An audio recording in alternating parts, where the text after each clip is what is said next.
dalka Soomaaliya xil baa naga saaran arrimihiisa dibadda xil baa naga saaran anigu gaar ahaan waxaan ahay wasiirka u qaabilsan xiriirka caalamiga state-kan galmudug la yiraahdo waxaan ugu baaqaynaa dawladda dhexe iyo dawlad goboleedyada intaba inay il naxariis la ku fiiriyaan danaha dadka Soomaaliyeed gaar oo aan isleenahay waxay u baahan yihiin taxaddar tiro badan in xiriirada caalamka la ilaaliyo waxaan ogeyn Sacuudiga iyo Qatar sidii dawladda Soomaaliya loogu dhibaateeyay dawlad goboleedyaduna saayid qaateen dawladda dhexena saayid qaadatay waxaa jira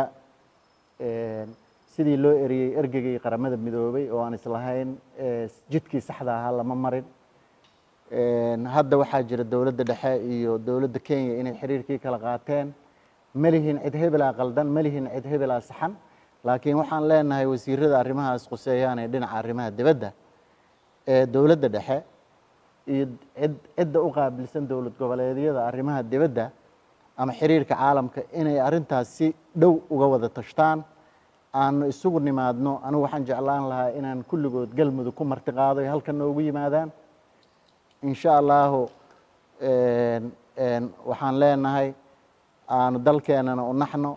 ma ahan xiriiradu kaliya inaan qaad nooga yimaado Kenya laakiin Kenya waxaan leenahay ganacsi aad u ballaaran dadka Soomaaliyeed oo halka ka faa'iideysta waxaan rabnaa inaan u turno iyo dawladaha dariska nala intaba